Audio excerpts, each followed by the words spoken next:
A'udzu billahi minasy syaithanir rajim. Bismillahirrahmanirrahim. Assalamualaikum warahmatullahi wabarakatuh. Pakai ini aja, Pak. Nggih. Alhamdulillah. Alhamdulillahilladzi bi ni'mati tatimmu shalihat. Wassalatu wassalamu ala sayyidis sadat. Arsala rasulahu bil huda wa dinil haq liyudhhira ala dini kullih wa kafa billahi syahida. Asyhadu alla ilaha illallah wahdahu la syarikalah wa asyhadu anna Muhammadan abduhu wa rasuluh. Allahumma shalli ala Muhammad wa ala ali Muhammad. Rabbis shrah li sadri wa yassir li amri wahlul 'uqdatam min lisani yafqahu qawli. Yang kami hormati pimpinan daerah Muhammadiyah Tulungagung, yang kami hormati Ketua Umum Presiden PPMI Ustadz Yudi, yang kami hormati para pengurus Masjid Al-Fatah Kabupaten Tulungagung, para pimpinan cabang Muhammadiyah, ibu-ibu Aisyah, ibu-ibu PPMI yang saat ini lagi safar menuju Bali. Alhamdulillah ini adalah masjid yang ketiga untuk roadshow menuju Bali, menyapa masjid-masjid mulai dari Madiun, Kediri, Tulungagung, Malang, Jember, Banyuwangi, Bali, Sidoarjo, Lamongan, Bojonegoro. Dalam rangka meyakini surat Al-Isra, minal masjid ilal masjid barokna haulahu. Kalau Rasulullah dulu dari Masjidil Haram ke Masjidil Aqsa untuk menerima perintah sholat, nah ini bapak-bapak ini semua mendownload, meyakinin minal masjid ilal masjid, dari masjid ke masjid, supaya besok di padang mahsyar banyak saksi-saksi yang berbicara kalau dulu para pengurus PPMI ini sering singgah ke masjid. Dan mudah-mudahan besok yang berkumpul di sini di padang mahsyar reuni bareng-bareng, ya. Reuni di padang mahsyar untuk berjumpa, saling menyapa. Dulu ingat dalam rangka manajemen kemakmuran masjid. Saya di sini sudah 2 kali. Dulu mendadak saja. Pas saya ke sini, istri saya tamanan belakang Bank BRI. Jadi kalau saya ke sini istri saya semangat ya, sambil mengenang masa lalu gitu ya. Ketika saya berkunjung ke sini dari barat kok ada menara sangat tinggi sekali. Ternyata ada masjid yang sangat megah. Dalamnya full AC. Sound systemnya ini yang saya rasakan sound system terbaik untuk masjid ini. Nah, ini yang sering sampaikan. Jangan sampai pengurus masjid sound systemnya kalah dengan karaoke. Iya. Tempat karaoke aja serius. Tempat maksiat ngurus masjid serius. Ngurus tempat maksiat ngurusnya serius. Sound systemnya bagus. Maka mestinya ini ya sound system ya seperti ini masjid. Ya, maka Al-Falah ganti 3 kali. Yang pertama rakitan, yang kedua toa, yang ketiga mirip-mirip kayak gini. Cuma harganya jauh lah ya. Kalau ini hampir miliaran ya. Mudah-mudahan yang berwakaf, berinfak, pahalanya terus mengalir. Nah, jadi takmir masjid Tulungagung nanti kalau sound sistemnya masih krik-krik, nging, ngung, copotin semua, ya. Diganti yang bagus gitu ya. Ini kan sudah mirip di Masjidil Haram ya. Bersih, bagus, full AC gitu ya. Nah, ini Masya Allah, ini tinggal tugasnya takmir memenuhi shop sampai belakang supaya banyak amal pahala yang terus mengalir yang berwakaf. Jangan sampai menaranya megah tapi softnya nggak penuh. Nah, ini tugas PR-nya takmir. Salah satunya yang saya tulis di buku saya adalah memobilisasi jamaah untuk ke masjid. Jadi takmir memang tugasnya mengajak orang mau ke masjid. Kemarin saya ketika upload masjid ini, sahabat-sahabat saya ternyata sudah ke sini. Yaitu Ustadz Taki Malik. Ya, beliau satu grup sama saya di Sidak. Selamatkan Indonesia dengan Al-Quran. Ustadz Budi Azhari, saya lihat juga pernah ya malam-malam ngisi di sini. Nah, Masjid Makmur biasanya yang hadir ya tokoh-tokoh yang memang menjadi magnet. Ketika Al-Falah ngundang Ustadz Taki Malik pas Ramadan itu sampai enggak muat. Sampai di luar. Karena di samping beliau tokoh anak muda, seluruh UMKM, angsle, ronde, cilok, pentol, bakso, soto, saya undang semua. Seluruh jamaah silahkan makan bebas dan gratis. Jadi jamaah saat ini umat Islam itu kalau hanya dikasih azan saja kurang tertarik. Tapi kalau dikasih makan, tertarik. Maka masjid saat ini harus menyiapkan makan-makan. Jadi kalau ada takmir yang komentar, boleh nggak Pak Kus uang infak itu untuk makan-makan itu. Kalau Kiai Jazir malah diwajibkan untuk makan-makan. Uang infak itu hanya untuk bagaimana orang mau ke masjid. Tidak hanya bangun fisik. Fisik itu adalah uang dari wakaf. Sayang, uang infak bangun fisiknya megah, menaranya bagus, tapi tidak menggerakkan orang ke masjid. Maka saat ini saya mencoba menginisiasi, mendampingi masjid-masjid untuk tumbuh bersama. Masjid-masjid untuk melayani solusi umat. Nah, coba kita saksikan tayangan adalah mana ini? Ini ya. Nah, ini adalah kelihatan ya. Nah, ini adalah Masjid Raya Al-Falah. Masjid buka 24 jam. Ya. Security-nya ada 4. Enggak kelihatan karena kena kalah sinar matahari ya. Kemarin saya di Masjid A'agim itu pakai Videotron. Jadi ya per meter berapa juta gitu ya. Kalau satu gini sekitar 200 juta. Jadi cahaya bisa terkalahkan gitu ya, seperti film, video lah, TV ya. Ya ini Masjid Al-Falah, kajian tahsin, masjid makan-makan, setiap malam ada kajian Bulughul Maram, hadis Bukhari, ya. Ahad pagi sampai meluber setiap minggu. Jadi diadakan setiap minggu. Kajian UMKM, ya, pedagang, Grab, Gojek ke masjid, diajak ngaji, pulangnya dikasih beras, dikasih telur. Jadi seneng. Pokoknya masjid itu tempat untuk berbahagia. Kajian Satnek, kajian Muslimah, Marbot Club. Nah, ini gambaran bahwa masjid, miras, mikul beras. Ya. Jadi pesantren-pesantren tahfidz Quran mendapatkan berasnya dari Masjid Raya Al-Falah. One day one dose. Setiap Jumat pasar bahagia.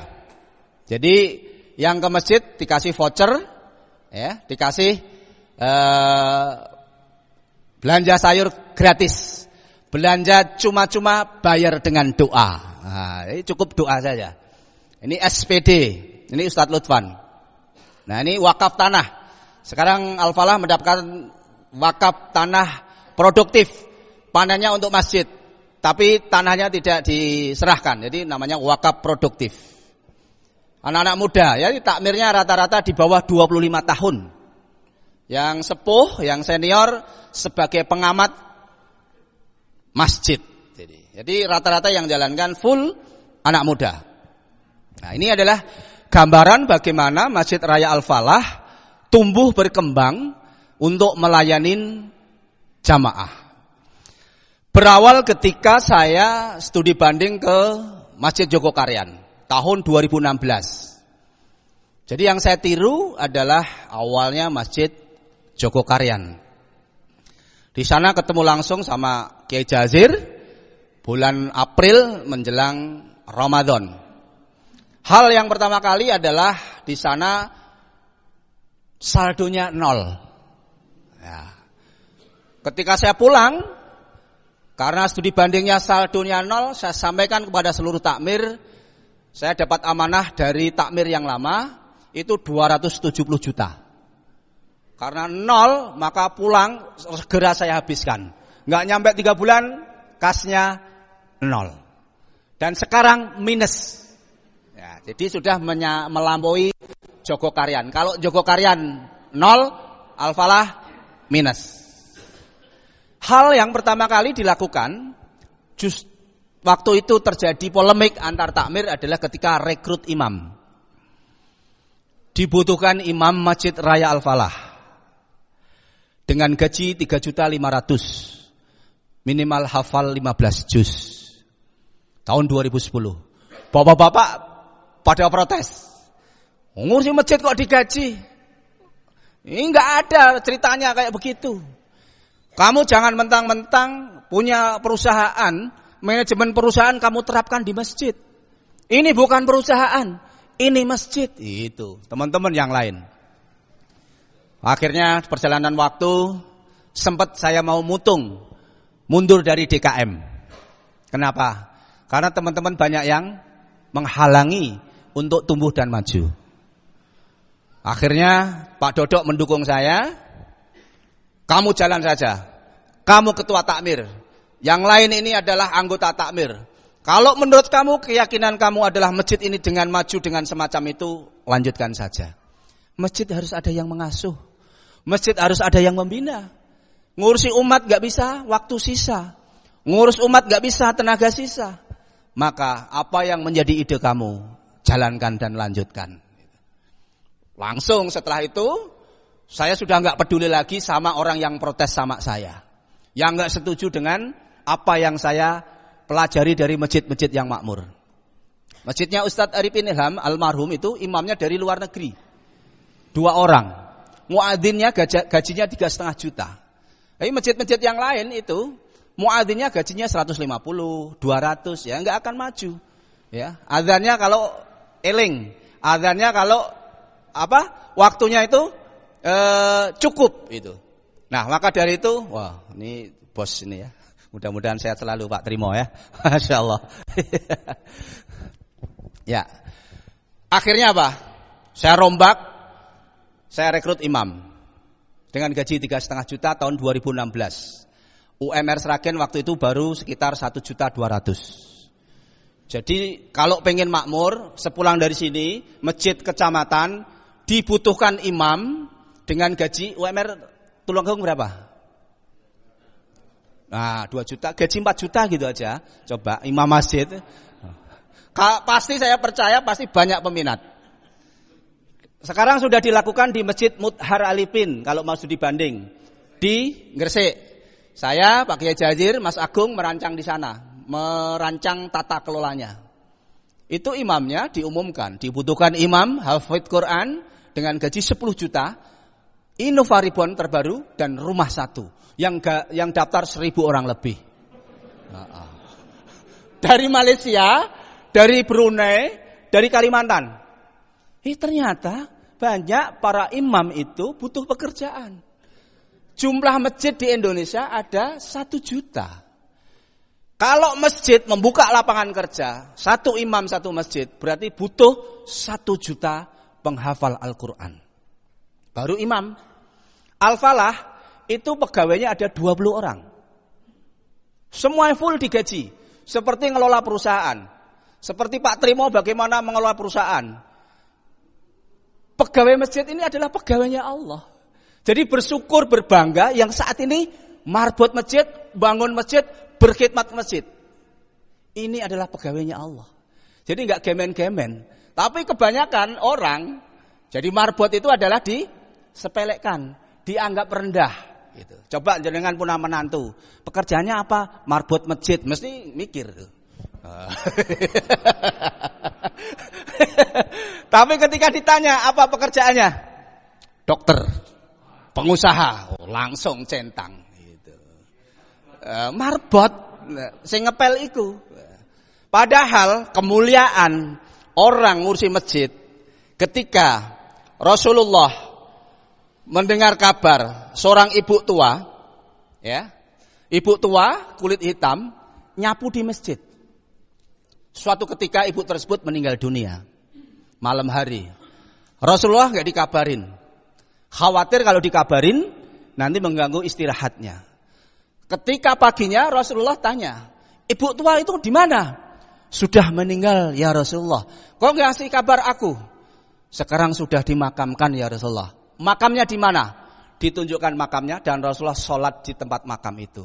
Makam tersebut yang tadinya itu gelap, setelah Rasulullah mendoakan dan makam tersebut adalah terang benderang. Marbot. Nyapu. Makanya di Al-Falah, setelah tahu roh tentang kemuliaan mengurus masjid, sekarang banyak orang, banyak pengusaha yang hatinya cinta ke masjid. Karena apa? Rasulullah membangun peradaban dari masjid. Dari Masjid Kuba, dari Masjid Nabawi. Nabiullah Ibrahim membangun peradaban dari masjid, yaitu Masjidil Haram.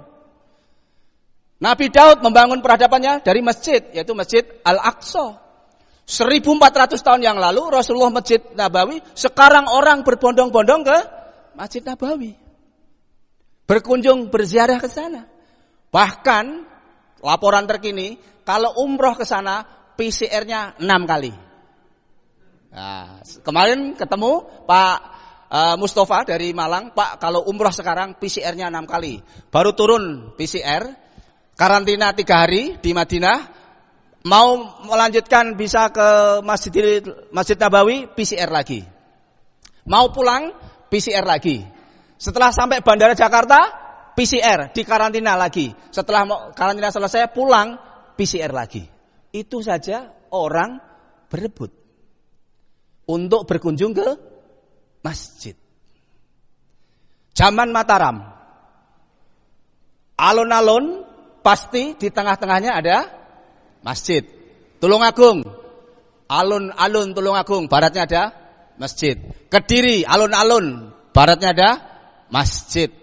Mangkunegaran Solo, Yogyakarta, sampai Banda Aceh, hampir setiap tengah kota ada masjid. Berarti zaman Mataram, peradaban dibangun dari masjid. Zaman Kiai Haji Ahmad Dahlan bangun masjid Kauman di Yogyakarta. Dari masjid kecil, musola kecil, sekarang asetnya triliunan. Termasuk masjid ini terinspirasi bagaimana Kiai Haji Ahmad Dahlan membangun peradaban. Menerapkan, meyakini surat Al-Ma'un sama surat Al-Imran ayat 104. Dan sekarang asetnya triliunan. Kiai Haji Hasyim Asy'ari pulang dari Mekah, belajar bersama Kiai Haji Ahmad Dahlan, pulang membangun pesantren. Dari Tebu Ireng, dari Jombang. Sekarang alumninya ribuan. Di mana-mana pada mendirikan masjid. Yang terkini adalah Gontor.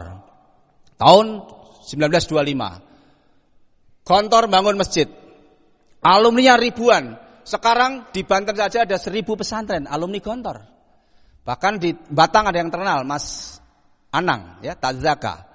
Bagaimana masjid mencetak generasi dan pemimpin-pemimpin bangsa. Yang terkini, Kapal Munjalan. Masjidnya hanya 11 kali 19.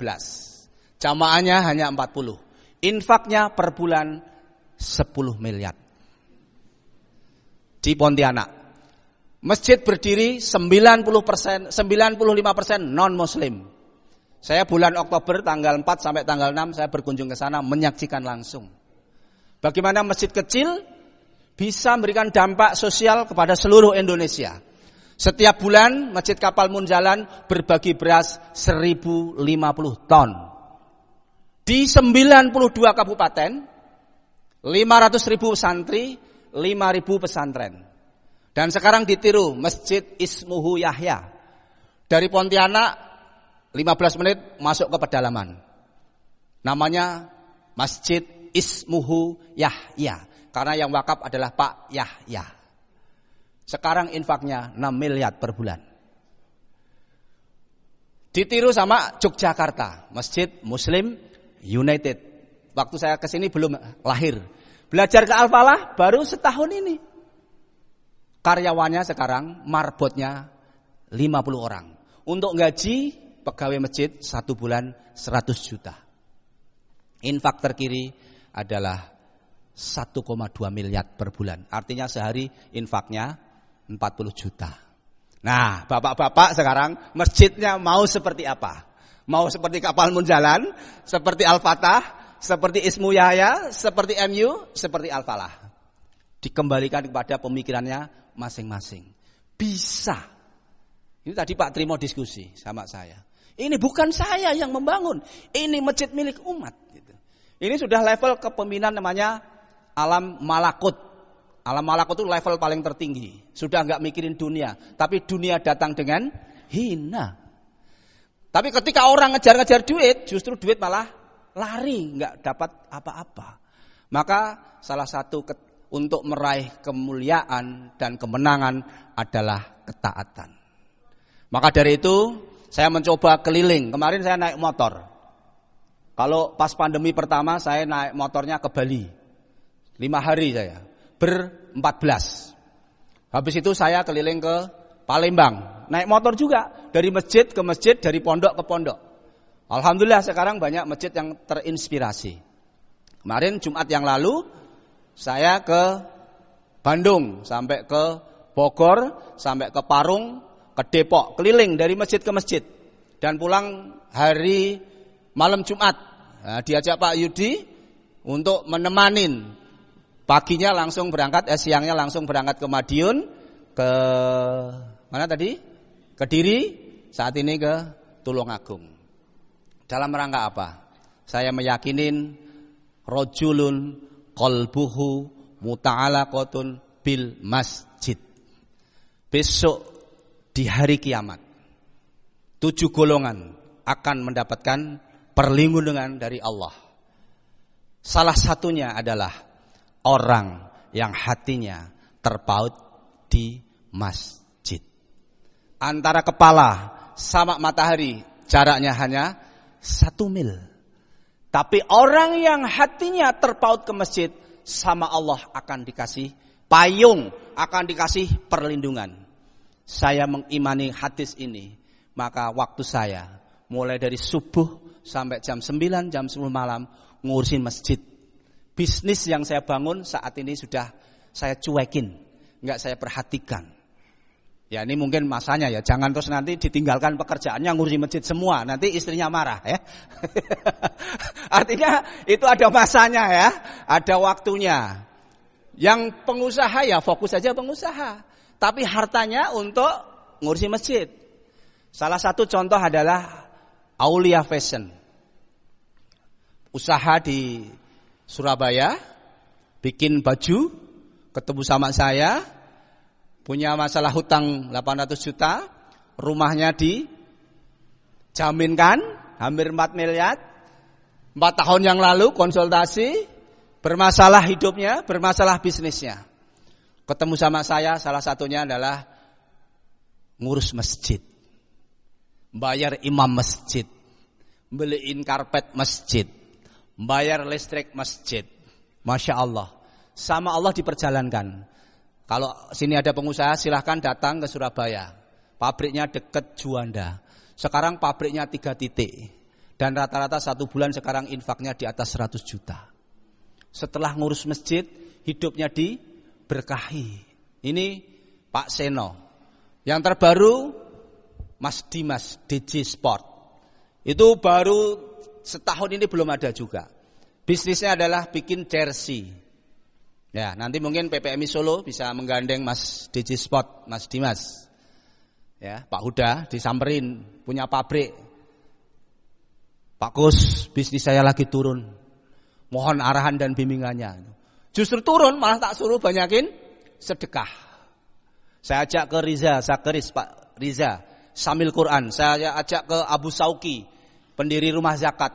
Akhirnya dia terbuka pikirannya. Setelah pulang sehari infaknya 3 juta. Tiap pagi. Ketika infaknya digedein, Masya Allah, sekarang ekspor ke Jepang sama ke Korea. Jadi para pengusaha, ya, para agnia itu jangan khawatir ketika sedekah itu. Justru sama Allah dilipat gandakan, hidupnya diterangin, hidupnya dimudahkan. Nah, Al-Falah dengan berbagai cara, dengan berbagai model pertama kali dulu yang saya lakukan adalah untuk menarik jamaah, terutama sholat subuh. Hal yang pertama kali adalah subuh berhadiah umroh. Nah, setelah pulang nanti coba masjidnya kecamatan adakan sholat subuh berhadiah umroh.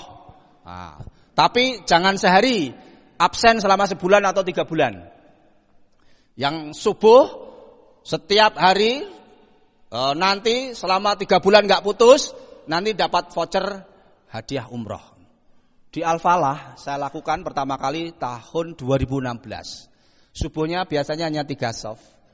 Setelah diumumkan yang datang 2000 lebih. Jadi ternyata hadis Rasulullah tentang 2 rakaat sholat fajar pahalanya lebih baik daripada dunia seisinya, itu belum menarik jamaah umat Islam. Iya, karena itu pahalanya masih ghaib. Maka takmir harus memvisualkan, mewujudkan hadiah nyata. Saya kasih hadiah umroh 2. Dan alhamdulillah yang bayarin adalah Pak Zainuri. Jadi dari jamaah sendiri. Dan sekarang yang diberangkatkan ke Tanah Suci sudah 7 orang. Sholat tarawih berhadiah umroh. Waktu itu berhadiah umroh, terus imamnya saya ngambil dari Palestina, dari Sudan. Imamnya 1 bulan 80 juta. Jadi 3 imam 240 juta. Sholat tarawih serasa di Masjidil Haram, itu judulnya. Karena imam-imamnya dari Timur Tengah. Gitu. Jadi orang-orang akhirnya pindah ke Masjid Al-Falah. Otomatis infaknya meningkat. Jadi alhamdulillah waktu itu infaknya dapat lebih dari 1 miliar. Untuk bayar imam 240 cukup, sisanya saya transfer ke Palestina. Jadi sebenarnya keberanian saja. Coba ini kalau nggak ada inisiator, apa akan jadi masjid semegah ini? Apa akan jadi sound system sebagus ini? Apa akan jadi menara sehebat itu? Itu kan keberanian-keberanian leader, keberanian-keberanian seorang pengusaha, seorang entrepreneur. Coba ya. Akhirnya masjidnya nyaman. Terus yang kedua, program yang saya lakukan adalah masjid menyiapkan minuman 24 jam. Akhirnya saya kasih teh dan jahe. Kenapa jahe? Karena di surat Al-Insan ayat 17, di surga besok minumnya adalah campurannya jahe. Supaya besok kita enggak kaget, maka kita sering-sering minum jahe. Nah, saya hanya mensimulasikan bahwa di surga minuman jahe kita wujudkan di masjid dikasih minum jahe. Untuk kasih minum itu kan ini bisa aja ya. Mungkin kangen water ya. Saya di Al-Falah ada kangen water 2. Yang satu dari Malaysia, dokter siapa itu? Ya salah satu penggerak kangen water. Yang kedua dari Bu Endang. Jadi orang bebas pula yang punya sakit apa katanya kan kangen water menyehatkan ya. Pulang ngisi air, jadi pada bawa botol masing-masing seperti di Tanah Suci air zam-zam gitulah ya. Nah, di Al-Falah ada kangen water, ada teh jahe. Sehingga Al-Falah ramah semuanya. Orang yang nggak ikut sholat pagi hari, tukang becak, pemulung sampah, penyapu jalanan. Kalau haus mampirnya ke Al-Falah. Bawa botol kosong, ngambil air saja. Ini namanya jamaah air minum. Nggak ikut sholat tapi ngambil air minum. Nah. Jadi jangan diusir, tapi justru dirangkul. Supaya apa? Dia punya kesan bahwa masjid adalah ramah semuanya. Ada yang jamaah makan, nggak ikut sholat tapi ikut makan. Nggak apa-apa. Jadi takmir masjid harus legowo hatinya.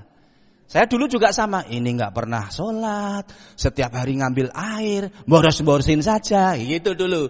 Tapi setelah saya ingat ketika Rasulullah menyuapi Yahudi dengan lemah lembut dan akhirnya masuk Islam.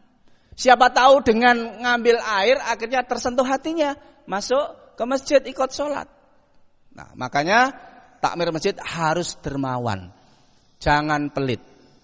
harus memperhatikan lingkungan sekitar. Nah, air minum, imam, sholat tarawih, saat ini makan, ya makannya 2 kali, makan siang sama makan malam. Dulu 3 kali sebelum pandemi. Habis subuh makan, habis zuhur makan, habis maghrib makan. Sekarang diganti, makannya habis zuhur karena banyak orang perkantoran. Jadi yang mungkin sekarang gajinya mungkin turun, nah nggak usah pakai uang makan, pindah aja ke Al-Falah, dapat makan. Nah itu ya, ngirit ya. Malam sebelum maghrib, ya, sebelum maghrib makan dulu, baru sholat maghrib. Kalau akad pagi, snack roti. Dulu subuh, supaya orang tua senang ke masjid, pisang godok, telo godok, bili godok, pokoknya serba godok-godok. Karena saya lihat jam 3 malam sudah banyak bapak-bapak sudah ke Al-Falah. Pak, jam segini kok sudah ke masjid enten napa? Nggih, dateng mriki enten wifi, enten jayanget. Aku kula teng griya disengeni mbok wedok terus. Nah, gitu. Jadi masjid ramah cekcok rumah tangga. Nah, gitu. Jadi masjid memang harus merangkul dan tahu kondisi problematika permasalahan umat. Nah, tadi ada yang pesen, Pak Kus, di Al-Falah apakah masih ada biro konsultasi jodoh gitu? Ada gitu ya. Jadi di Masjid Al-Falah namanya ada tulisan Biro Konsultasi Jodoh dan Problematika Rumah Tangga. Itu Ustadz Lutfanuddin. Kirimkan CV, kirimkan foto, nanti dicarikan pasangannya. Nah, tadi ada ijab kabul juga, tadi dapat laporan. Bahkan laki-laki yang tidak punya mahar, lapor ke masjid, dikasih mahar. Diijabkan. Jadi masjid itu harus memberikan solusi. Ya, ada Mas Danang, ada Mas Teguh, ada Mas Andreas. Takmirnya rata-rata dapat jodohnya di masjid. Karena sudah tahu tentang kemuliaan marbot, maka wanita sekarang ngincernya adalah marbot masjid. Nah, harus dikasih kesadaran bersama-sama gitu ya. Rezeki dijamin kok, nggak usah khawatir. Siapa yang taat kepada Allah pasti dapat rezeki. Maka akhirnya para guru di Sragen sekarang ngincernya marbot Al-Falah. Nah, contoh Mas Danang, tukang ngamen di perempatan Poltas Sragen. Secara IQ ya biasa, rendah akan. Di masjid hanya ngelap kaca, nata sendal. Ngelamar seorang mahasiswi IAIN langsung diterima. Jadi kalau pengen dapat jodoh ke masjid ngepel. Gosok toilet sambil mudah-mudahan ini menghancurkan dosa-dosa saya sehingga saya dihadiahkan Allah bidadari dari surga. Pokoknya berkhidmat aja ke masjid untuk apa? Membersihkan dosa-dosa kita, gitu ya. Sehingga orang yang ke masjid adalah tempat untuk orang bertaubat, masjid tempat untuk orang memperbaiki diri, masjid tempat untuk mensucikan diri. Masjid bukan hanya orang-orang suci, tapi orang salah pengen soleh. Itulah tempatnya masjid. Maka takmir masjid harus melayanin jamaah, bukan malah tidak nyaman jamaah. Pak Kiai Jazir itu pernah cerita, mampir ke masjid, buru-buru kebelet, masuk toilet, jubahnya dilepas. Ternyata setelah dicari di dinding tidak ada gantungan baju. Kerannya dinyalakan, ternyata cari slot pintu, nggak ada slotnya. Satu megang jubah, satu kakinya mancal pintu. Nah ini kan masjid yang nggak diurus ini ya. Ya coba, ini ada ya. Beberapa masjid kadang lampunya nggak nyala toiletnya. Jadi nyari kan gelap gitu ya. Akhirnya di dalam nyalakan senter HP. Ya karena apa? Masjid nggak diurus. Maka orang-orang yang mulia tadi yang sampaikan, sampai ibu-ibu tadi didoakan sama Rasulullah. Karena apa? Karena mulianya ngurus masjid. Maka bersyukur, maka merasa berbanggalah menjadi marbot masjid. Maka saya sampaikan, ke masjid bukan perjalanan kaki, tapi ke masjid adalah perjalanan hati. Coba Pak Huda, Pak Yusdi, Mas Dadang, dan teman-teman semuanya. Dari Jogja sampai ke Bali, dari masjid ke masjid. Ini kalau bukan panggilan iman, ya ngapain? Tapi kalau ini meyakini bahasa dengan banyak masjid yang dikunjungi, besok di akhirat banyak pembela-pembela, banyak pengacara-pengacara yang akan membela kita besok di padang mahsyar. Maka semangat. Maka setiap putaran roda bis yang sampai tanggal berapa? 18. Besok bersaksi di hari kiamat. Jadi niatkan zikir, berdoa. Kalau perlu doakan setiap masjid yang dikunjungi. Mudah-mudahan takbirnya tobat dan bisa ngurus umat. Nah gitu ya. Kan kadang ngurusin masjid waktu seenaknya. Waktu sisa, tenaga sisa, pikiran sisa, uang sisa. Gimana mau ngurus masjid bisa maju? Nah nanti didoakan Pak ya. Ya Allah, mudah-mudahan masjid ini jadi makmur. Ya Allah, mudah-mudahan masjid ini akan menjadi pusat peradaban di kota Tulungagung. Dan semua yang hadir ini nanti kiblatnya, bukan pusatnya di sini, belajar bersama-sama. Saya siap menemani, saya siap menjadi konsultan bagaimana masjid ini akan makmur. Karena saat ini saya diminta di beberapa masjid ya, dari pimpinan wilayah Muhammadiyah, itu mendampingin masjid-masjid yang ada di sekitar. Jadi kalau pengen belajar masjid, manajemen, ya PPMI nanti akan menginisiasi. Jadi kunjungannya tidak hanya sekedar jalan biasa, tapi jalan dakwah menuju surga. Ya. Ke masjid bukan perjalanan kaki, tapi ke masjid adalah perjalanan hati. Rumahnya dekat masjid, tapi kalau hatinya nggak dapat hidayah sama Allah, diazanin berkali-kali, nggak akan bangun. Ya, susah. Bener nggak? Tapi kalau hatinya sudah semalam dirancang bahwa besok di hari kiamat sholat adalah akan dimintai pertanggungjawaban pertama. Sholat subuh disaksikan malaikat. Sholat subuh sholat yang diberkahi. Sholat subuh pahalanya lebih baik daripada dunia seisinya. Maka saya beradab akan senantiasa ke masjid. Ini panggilan iman.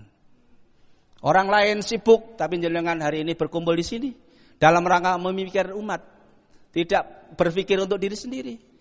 Ngurus masjid kan memikirkan umat. Ya. Maka dari itu bersyukurlah. Ke masjid jangan menunggu tua. Tapi ke masjid sampai tua. Biasanya kan nanti kalau sudah pensiun saya baru ke masjid. Ya kalau sampai pensiun. Ke masjid. Jangan menunggu mati. Tapi ke masjid sampai mati. Karena apa? Baru mati, baru dibawa ke masjid. Karena digotong jenazahnya untuk disolatkan. Coba, bayangin kan. Makanya bersyukur masih dikasih kaki. Masih dikasih mata, masih dikasih telinga. Dikasih hati, kasih iman. Ya, tadi saya melihat Pak Trimo itu persis saya bayangin di Al-Falah itu ya. Melayanin sepenuh hati, coba. Ya, pengusaha. Sudah selesai masalahnya. Melayanin umat ya. Buru-buru ngambilin korma. Buru-buru ngambilin roti. Disiapin ruangan, siapin makanan nih. Pak Trimo tadi saya sampaikan, Pak Trimo ini adalah terjemahan surat Al-Imran ayat 35 sampai 37. Kenapa? Ini mungkin banyak yang belum tahu. Saya juga baru tahu setelah belajar dari Ustadz Salim Billah. Buka surat Al-Imran ayat 35 sampai 37. Bahwa istri Imran itu ketika mengandung hamil bernadar. Suatu saat nanti kalau saya hamil, maka anak saya akan saya nadarkan berkhidmat ke Baitul Maqdis. Setelah saya baca di Ibnu Katsir, apa sih? Ternyata apa? Marbot masjid. Berkhidmat ke masjid. Maka lahirlah Maryam. Maka akhirnya asuh sama Nabi Zakaria. Ketika Nabi Zakaria buka mihrab, dibuka kanan kiri penuh makanan.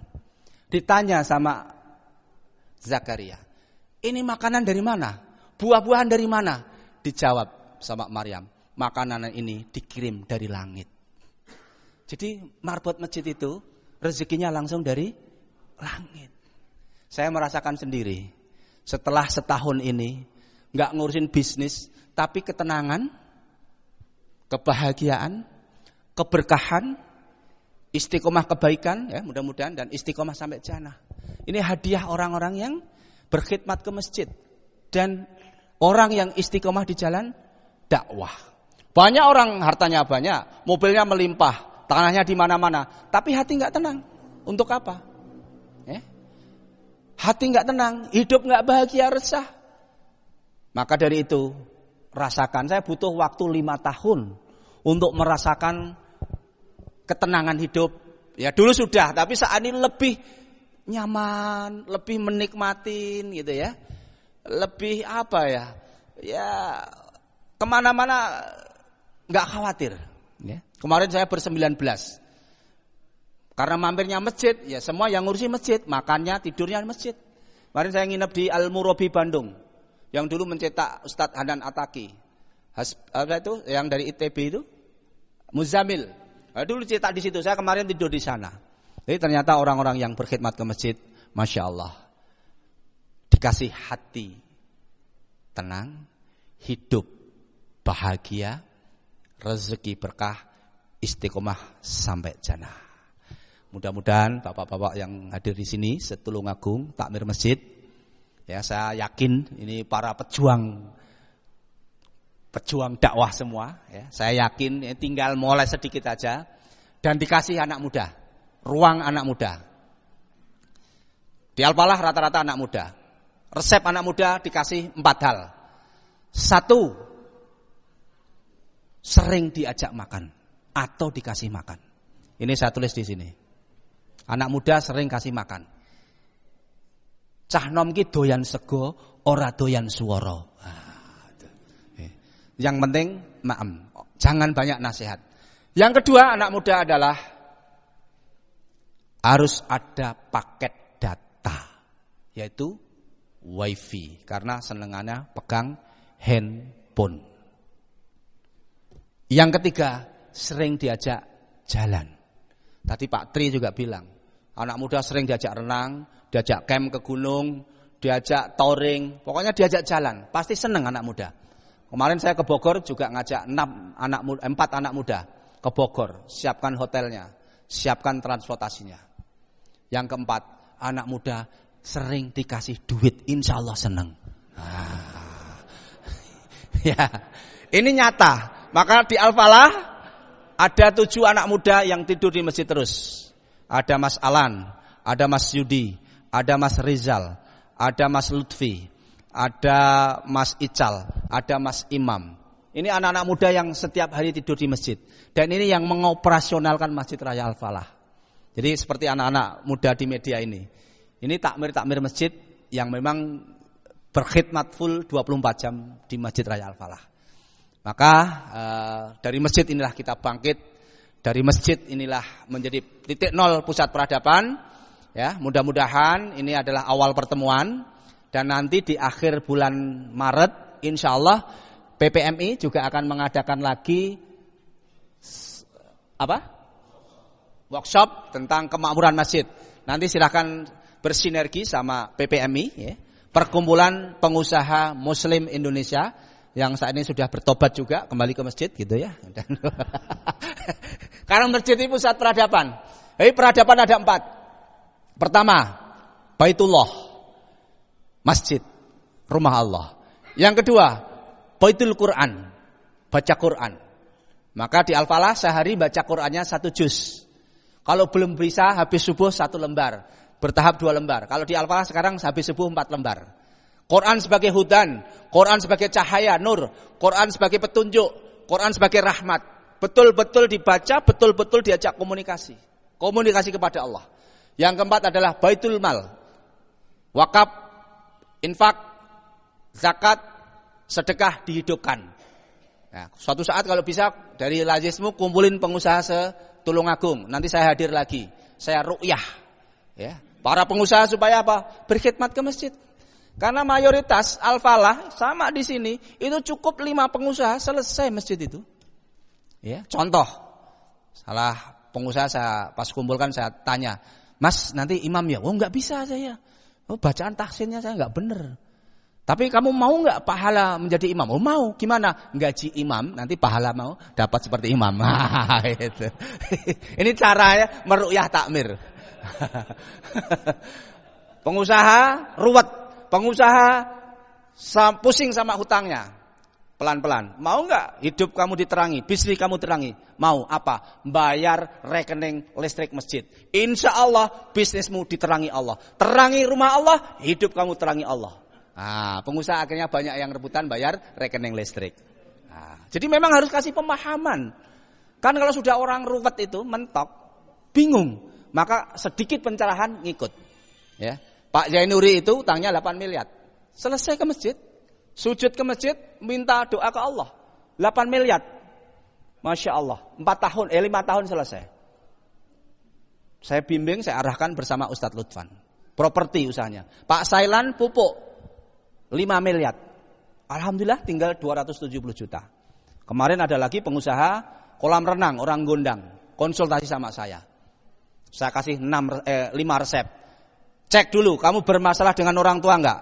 Kalau kamu bermasalah orang tua, segera minta maaf dan harus minta doa orang tua. Cek, kamu sering baca Quran enggak? Kalau belum, belajar baca Quran. Yang ketiga, STW, kamu sering enggak? Apa itu? Sholat tepat waktu. Jadi resepnya menyelesaikan masalah harus sholat tepat waktu. Yang keempat apa? Inspiring. Infak pagi dan sering-sering. Gitu ya. Jadi infak ini kan membuka pintu rahmat.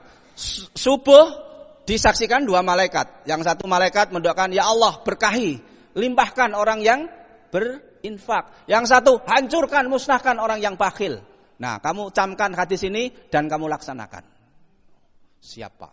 Yang kelima adalah makanan kamu harus halal.